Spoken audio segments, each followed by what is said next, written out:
रहस्यों से भरा एक ऐसा मंदिर जिसने अपने अंदर बहुत सी कहानियों और इतिहास के पहलुओं को समेट कर रखा है। यहाँ कहीं वीरता का प्रभुत्व दिखाई देता है तो कहीं रहस्य और रोमांच की भरी कहानियाँ। यहाँ एक ओर शांति है तो एक पार अद्भुत अपरंपनीय कृपा। नमस्कार दोस्तों, मैं अंजलि। स्वागत है आपका अपने ही चैनल मिस्ट्री हिस्ट्री में। मैं बात कर रही हूँ बांदा से 22 किलोमीटर की दूरी पर स्थित खत्री पहाड़ विंध्यवासिनी मंदिर का, जिसके अंदर कई सारे राज छुपे हुए हैं। इस मंदिर का निर्माण 17 सितंबर 1974 को हुआ था। मंदिर तक पहुँचने के लिए 511 सीढ़ियों का सफ़र तय करना पड़ता है। खत्री पहाड़ पर निवास करने से पहले माता विंध्याचल में वास करती थी, इसीलिए इनको विंध्यवासिनी भी कहा जाता है।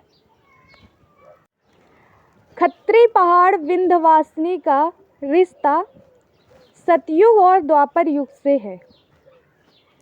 ऐसा माना जाता है कि जब सती अपने पिता के घर गई और वहाँ पर अपने पति शंकर जी का अपमान देखा तो क्रोधित होकर के उसी यज्ञ वेदी में कूद करके अपनी जान दे दी। व्याकुल शंकर माता सती को लेकर के चारों लोकों का, चारों तरफ ब्रह्मांड का भ्रमण कर रहे थे। उनकी ये दशा देखकर भगवान विष्णु ने अपना सुदर्शन चक्र चलाया और वो चक्र माता के शरीर के छोटे छोटे टुकड़े धीरे धीरे कर रहा था, जिससे कि शंकर जी को पता ना चले कि माता सीता के शरीर के टुकड़े हो रहे हैं। माता के शरीर के टुकड़े जिन जिन स्थानों पर गिरे वो आज के समय पे एक पवित्र स्थान माने जाते हैं। वहाँ पर पूजा पाठ, बड़े बड़े दर्शन, मान्यताएं सब कुछ होता है। माता के शरीर में हाथ की छोटी उंगली खत्री पहाड़ में गिरी थी और इसीलिए खत्री पहाड़ भी पूजनीय तथा पवित्र स्थानों में से एक माना जाता है। वहीं इसका द्वापर युग से भी नाता है। ऐसा माना जाता है जब कंस ने नंद बाबा और माता देवकी को अपने यहाँ कैद कर लिया था, तब माता का जन्म हुआ था। चूँकि कंस को भविष्यवाणी हुई थी कि देवकी के ही पुत्र आपको मारेंगे, इस डर के कारण कंस ने माता देवकी और नंद बाबा को अपने अंडर कैद करके रखा था। माता के हर एक पुत्र को कंस मार देता था, परंतु माया का खेल तो अजीब ही होता है, रोमांचित कर देने वाला होता है। जब देवकी माता के पेट से माँ का जन्म हुआ और कंस उन्हें मारने आया, जैसे ही कंस ने उन्हें उठा करके पटकने की कोशिश की, माँ आकाश में उड़ी और अपना विकराल रूप दिखाते हुए उन्होंने कंस को कहा, ऐ दुराचारी कंस, तुझे मारने वाला तो कहीं और जन्म ले चुका है। ये कह करके माता वहाँ से चली आई और आ करके खत्री पहाड़ पर बैठ गई। माँ का भार खत्री पहाड़ सह नहीं पाया और पहाड़ हिल गया तथा उसने माँ से विनती की, हे माते, मैं आपका भार सह पाने में सक्षम नहीं हूँ, आप अपने लिए कोई और स्थान देख लें। इससे क्रोधित होकर के माँ ने खत्री पहाड़ को कोढ़ी होने का श्राप दिया, जिसकी वजह से आज भी पूरा खत्री पहाड़ सफ़ेद कलर का है। उसके बाद जब माता खत्री पहाड़ से जा रही थी, तब खत्री पहाड़ ने हाथ जोड़कर विनती की और पूछा, माँ, अब मेरा उद्धार कैसे होगा? तभी माता ने उससे कहा, मैं कलयुग में पुनः तेरे पास आऊँगी और तुझ पर ही निवास करूँगी। इतना कहकर माता मिर्ज़ापुर विंध्याचल के पर्वतों पर जाकर रहने लगी। जब माँ का वहाँ से आने का समय हुआ तो माँ ने एक जाल या कहें एक घटना घटी, बहुत बड़ी घटना। एक कर्नल अपने परिवार के सहित माता विंध्यवासिनी के दर्शन करने विंध्याचल गया। कर्नल ने अपने परिवार को मंदिर के पास बैठाया तथा पूजा सामग्री और जल लेने के लिए दूर गया।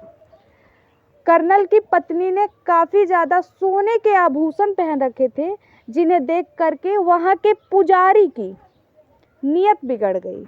उन्होंने कर्नल की पत्नी को मार डाला तथा उसके टुकड़े करके हवन वेदी में डाल दिया और उसके सारे आभूषण उतार लिए।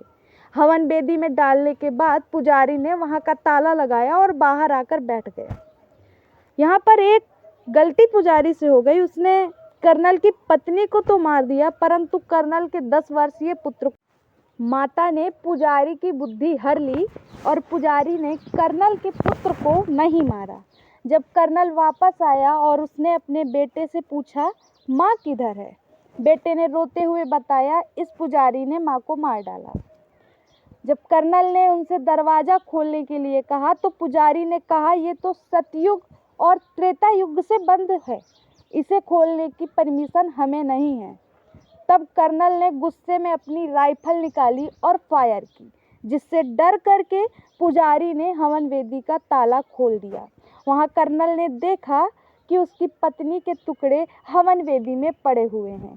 कर्नल ने अपनी पत्नी के शरीर के भागों को निकाला और माता के आगे लिटा करके बोला, हे माते, इसे जिंदा करिए।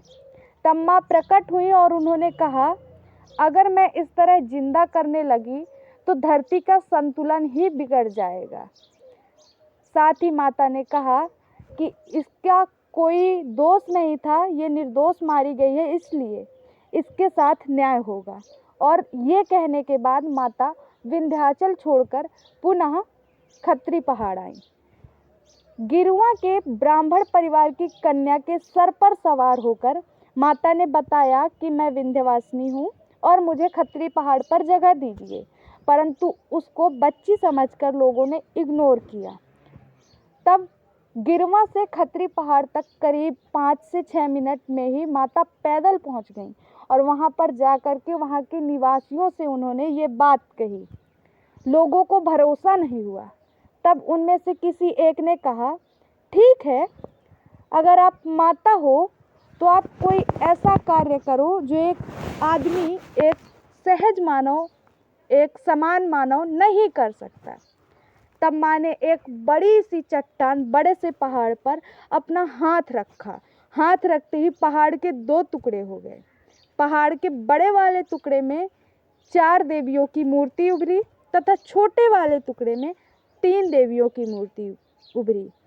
ये देख करके वहाँ के निवासियों को भरोसा हो गया कि ये माता ही हैं तथा खत्री पहाड़ पर उनको स्थापित किया गया और उनकी पूजा अर्चना शुरू की गई। उसके बाद माता ने एक ब्राह्मण को पुनः सपना दिखाते हुए कहा, मेरे 2 पुत्रों के बिना मैं अधूरी हूँ, मेरे पुत्र हनुमान तथा भैरव को भी यहाँ जगह दी जाए। तब ब्राह्मण ने कहा, मैं तो बहुत गरीब हूँ, मुझ में इतनी सक्षमता नहीं कि मैं आपके दोनों पुत्रों हनुमान और भैरव को यहाँ ला सकूँ। तब माँ ने कहा, तुम चिंता ना करो, कल 5 भक्त तुम्हारे पास आएंगे और वो तुम्हें जो भी देकर जाएंगे उससे तुम मेरे पुत्रों को लाकर यहाँ जगह देना। दूसरे दिन 5 भक्त आए।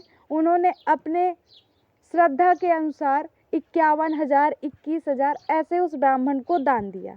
उन सारे पैसों को लेकर के ब्राह्मण हनुमान जी को अयोध्या से लेकर आए तथा खत्री पहाड़ में स्थान दिया और साथ ही भैरव को भी स्थान दिया। ऐसी थी खत्री पहाड़ विंध्यवासिनी माता की रहस्यमयी, रोमांचित कर देने वाली कहानी।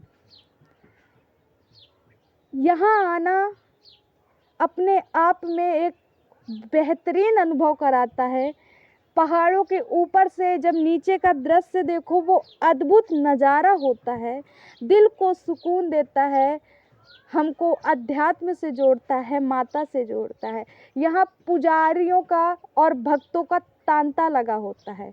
आप भी आइए कभी बांदा के खत्री पहाड़ में और जुड़िए माता, अध्यात्म और प्रकृति के साथ। साथ ही आपको बता दें, हमारा अगला वीडियो नवाब टैंक पर आने वाला है, जिसे वर्तमान समय में ऑक्सीजन पार्क तथा सरदार वल्लभ भाई पटेल पार्क भी कहा जाता है। साथ ही आपसे एक रिक्वेस्ट है, अगली वीडियो आपको बांदा की किस विषय पर चाहिए, मिस्ट्री ऑफ बांदा की सीरीज में अगली वीडियो किस विषय पर लाऊं, कमेंट बॉक्स पे ज़रूर बताएं। ऐसी ही जानकारी के लिए मिस्ट्री हिस्ट्री को सब्सक्राइब कर लें, लाइक कमेंट शेयर करें। धन्यवाद।